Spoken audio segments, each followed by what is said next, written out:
नमस्कार। हम RBSC syllabus कक्षा 6 की विज्ञान की किताब पढ़ रहे हैं और आज का हमारा अध्याय है 9 पौधों के प्रकार एवं भाग।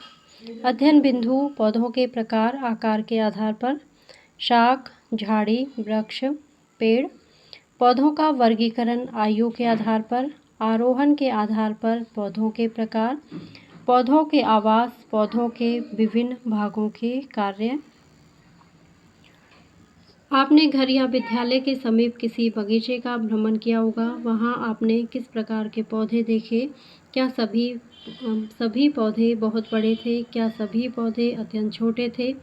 क्या कुछ पौधे आपकी लंबाई के बराबर के थे? पौधों के प्रकार आकार के आधार पर। बगीचे में कई प्रकार के पौधे उगाए जाते हैं, जिसमें कई पौधे अत्यंत छोटे, कुछ मध्यम आकार के व कुछ बड़े वृक्ष भी होते हैं। आइए बगीचे में उपस्थित इन पौधों का अवलोकन कर शिक्षक की सहायता से निम्नलिखित सारणी को भरने का प्रयास करते हैं। सारणी 9.1 बगीचे में उपस्थित विभिन्न प्रकार के पौधे। पौधों का प्रकार, पौधों का नाम। घास के समान अत्यंत छोटे पौधे। कौन सा पौधा है उसका नाम आगे लिखना है। मध्यम आकार के पौधे, झाड़ी नुमा आकार के पौधे, कांटे युक्त पौधे, फूल वाले पौधे, फल लगे हुए पौधे, जल में उगने वाले पौधे, लंबी पत्तियों वाले पौधे, सब्जी में उपयोगी पौधे, छायादार वृक्ष, सहारे से लिपटकर चढ़ने वाले पौधे, दीवार के सहारे चढ़ने वाले पौधे, दीवार पर उगे हुए छोटे छोटे पौधे। क्या आप जानते हैं कि दुनिया का सबसे छोटा पुष्पीय पौधा एवं दुनिया का सबसे बड़ा पेड़ कौन सा है?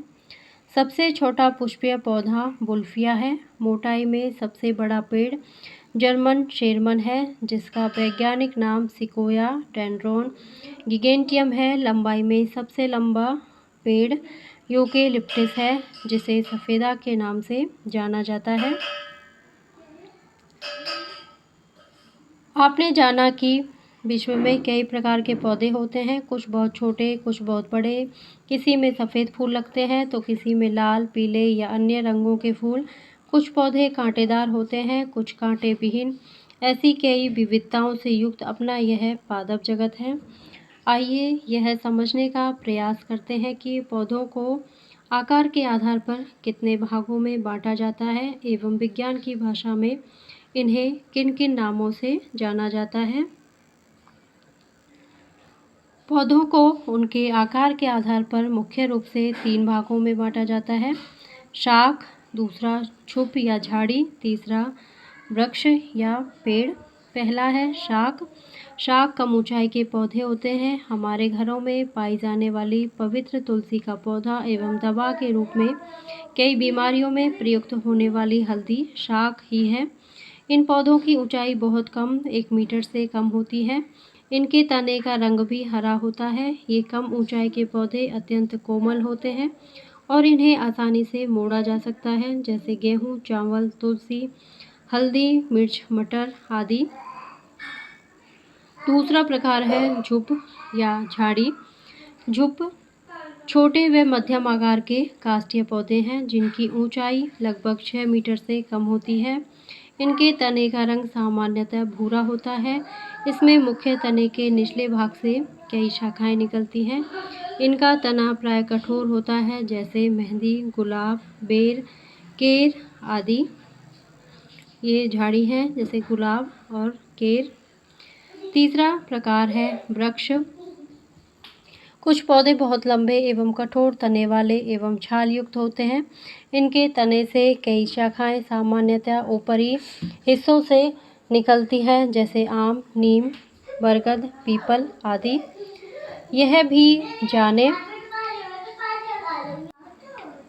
भी जाने खेतों, बगीचों आदि में मुख्य पौधों या फसलों के साथ साथ कुछ अनचाहे पौधे स्वतः उग जाते हैं, जो मुख्य पौधों की वृद्धि के लिए हानिकारक होते हैं। ये पोषण, श्वसन, प्रकाश आदि के लिए मुख्य पौधे के साथ प्रतिस्पर्धा कर उसे नुकसान पहुंचाते हैं। ऐसे अनचाहे पौधे खरपतवार कहलाते हैं।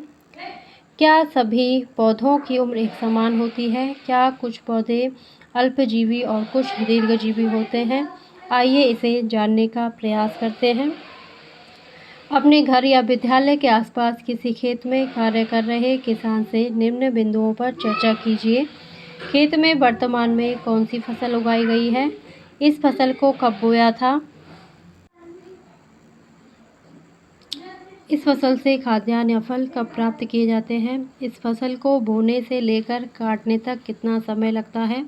एक वर्ष में पकने वाली फसलें कौन कौन सी हैं? किन पौधों की उम्र 2 वर्ष की होती है? किन पौधों या पेड़ों की उम्र कई वर्षों की होती है? पौधों का वर्गीकरण आयु के आधार पर। आपने उक्त गतिविधि के माध्यम से यह जाना कि सभी पौधों की आयु अलग अलग होती है। पौधों की आयु कुछ माह से 1 वर्ष तक, कुछ अन्य पौधों की आयु 2 वर्ष व कुछ पौधे कई वर्षों तक जीवित रहते हैं। अतः आयु के आधार पर पौधों को मुख्य रूप से 3 भागों में बांटा जाता है। 1 वर्षीय पौधे, द्विवर्षीय पौधे और बहुवर्षीय पौधे। 1 वर्षीय पौधे ऐसे पौधे जिनका जीवन काल 1 वर्ष अथवा 1 ऋतु का होता है, उन्हें वार्षिक पौधे कहते हैं, जैसे मक्खा। द्विवर्षीय पौधे वे पौधे जिनका जीवन काल सामान्यतः 2 वर्ष का होता है, द्विवर्षीय पौधे कहलाते हैं, जैसे प्याज, पत्ता गोभी, गाजर आदि। तीसरा है बहुवर्षीय पौधे वे पौधे जो 2 वर्षों से अधिक जीवित रहते हैं, इनमें काष्ठ का निर्माण होता है। ये पौधे सामान्यतया ग्रीष्म एवं बसंत की ऋतु में पुष्पित होते हैं। बहुवर्षीय पौधे सामान्यतः बड़े एवं छायादार वृक्ष हैं, जैसे नीम, चीड़, बरगद आदि। आरोहण के आधार पर पौधों के प्रकार। आपने अपने घर के आसपास या बगीचे में भ्रमण करते समय ऐसा कोई पौधा देखा है जिसका तना अत्यंत कोमल होता है?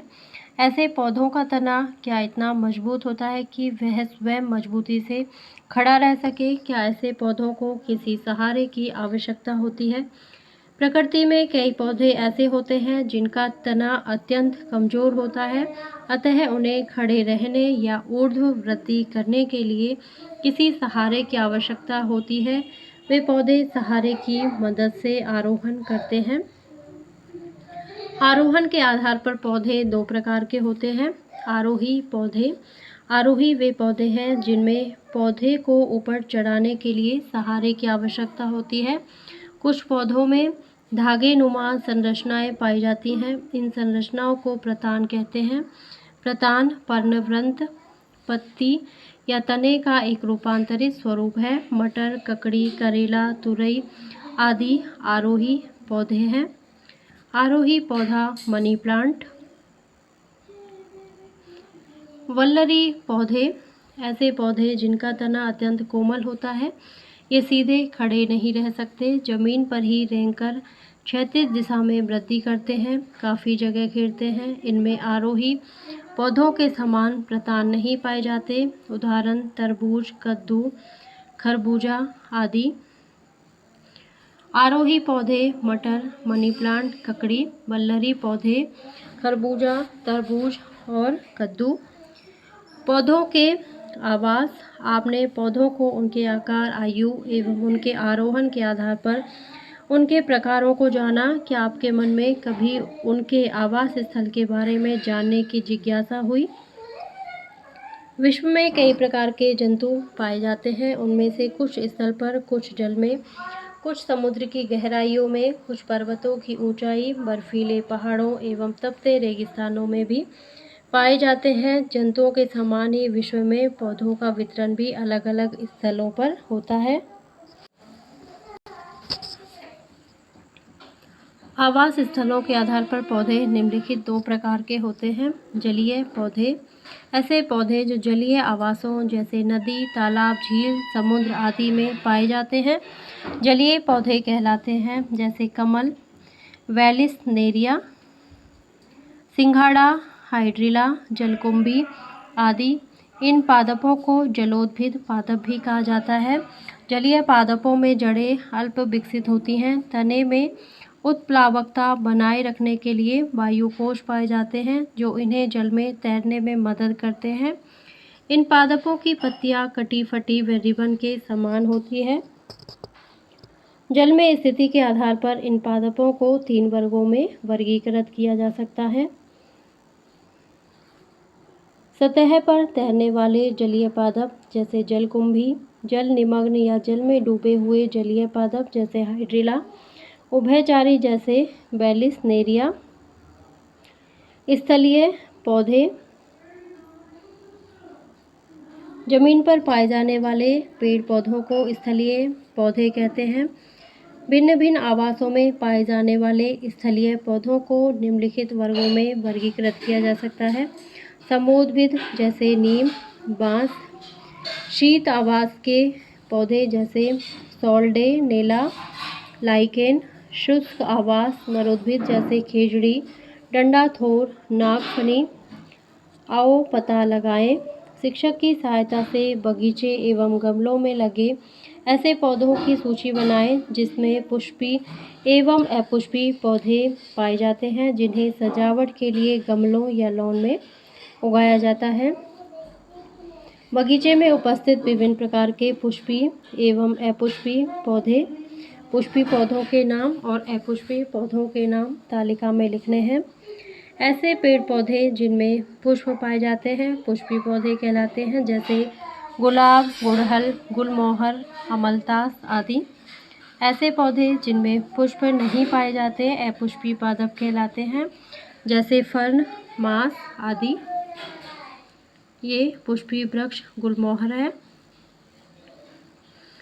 और ये अपुष्पी पौधे फर्न एवं मास। पौधों के विभिन्न भागों के कार्य। पौधों के प्रमुख भाग जड़, तना, पत्ती एवं पुष्प हैं। पौधों के ये सभी भाग किसी विशेष कार्य को करने के लिए होते हैं। पौधों के ये भाग क्या कार्य करते हैं, आइए समझने का प्रयास करते हैं।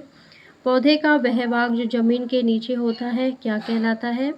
जमीन के ऊपर पौधे के कौन कौन से भाग पाए जाते हैं? पौधे का वह भाग जिसमें मुख्य रूप से गैसों का आदान प्रदान होता है। जड़, मूल। पौधों में मृदा से जल एवं खनिज लवणों का अवशोषण जड़ों के द्वारा होता है। मृदा कणों के मध्य स्थित जल को ये जड़ें अवशोषित कर इन्हें तने, शाखाओं एवं पत्तियों तक पहुँचाने का कार्य करती हैं। गतिविधि 1। कांच का एक गिलास लीजिए, इसमें जल डालकर नीले रंग का द्रव मिलाइए। कांच के गिलास में एक ताजे गाजर या मूली को रखिए। इसे 2-3 दिन बाद चित्रानुसार मध्य से लंबाई में काटिए। गाजर में नीचे से ऊपर तक नीला रंग दिखाई देता है, जो यह दर्शाता है कि इसके द्वारा अवशोषित किया गया विलयन ऊपर की ओर चढ़ता है। गाजर द्वारा जड़ों में जल अवशोषण की प्रक्रिया का प्रदर्शन। जड़ पौधों को स्थिरता प्रदान करती है। जड़ मृदा के कणों को जकड़े रखने का कार्य करती है, जिससे वे मृदा अपरदन को रोकने का महत्वपूर्ण कार्य भी करती हैं। क्या सभी पौधों में जड़ें एक समान होती हैं? क्या बड़े पौधों वृक्षों की जड़ सहित उखाड़ पाना संभव है? क्या रेगिस्तानी पौधों की मूल एवं सम वातावरण के पौधों की मूल की संरचना समान होती है? आइए इन प्रश्नों के उत्तरों की खोजते हैं। प्रश्नों का उत्तर खोजते हैं। पौधों में मुख्य रूप से 2 प्रकार की जड़ पाई जाती हैं, मूसला मूल और रेशेदार मूल।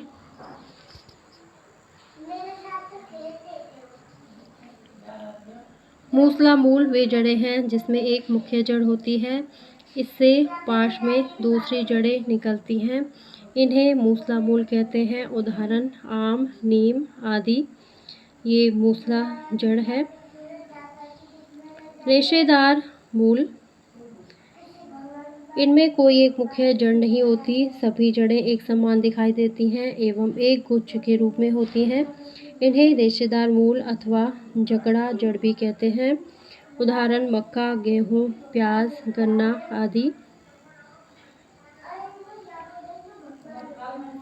क्या आप किसी ऐसी जड़ का नाम बता सकते हैं जिसकी सब्जी बनाकर अथवा कच्चा भी खाया जा सकता है? गाजर एवं मूली ऐसे पौधे हैं जिनकी जड़ों को सब्जी बनाकर अथवा कच्चा भी खाया जा सकता है। इनमें खाद्य पदार्थ संचित होते हैं। क्या आप ऐसी और जड़ों के बारे में जानते हैं जिसे खाने के उपयोग में लिया जाता है? कई पौधों की जड़ें ऐसी होती हैं जो भोजन संग्रह कर लेती हैं। विशिष्ट कार्यों को करने के लिए कई पौधों की जड़ें रूपांतरित हो जाती हैं। ये निम्नलिखित प्रकार की होती हैं: खाद्य संग्रहण हेतु गाजर, मूली, शकरकंद, आरोहण हेतु मनी प्लांट, जनन हेतु डाहेलिया, सहारा प्रदान करने हेतु गन्ना, बरगद। तना गतिविधि 2। एक कांच का गिलास लीजिए एवं इसमें 1/3 जल भरकर लाल स्याही की कुछ बूंदें डाल दिए। एक कोलियस का शाकीय पौधा लीजिए और उसे पत्ती या शाखा युक्त तने के आधार से काटकर गिलास के विलयन में किसी सहारे से सीधा खड़ा कर दीजिए। 24 घंटे बाद पौधों की शाखा और पत्तियों का अवलोकन कीजिए। अब इस शाखा को निकालकर तने के ब्लेड की सहायता से कुछ अनुप्रस्थ काट दीजिए। अनुप्रस्थ काट को स्लाइड पर रखकर ग्लिसरीन की एक बूंद डालिए और उस पर कवर स्लिप रखकर सूक्ष्मदर्शी द्वारा अवलोकन कीजिए। आप पाएंगे कि पौधे की शाखा व पत्तियों में कुछ लाल रंग आ गया है। अनुप्रस्थ काट को सूक्ष्मदर्शी में देखने पर उसमें स्पष्टतः लाल रंग की वाहिनियां नजर आती हैं।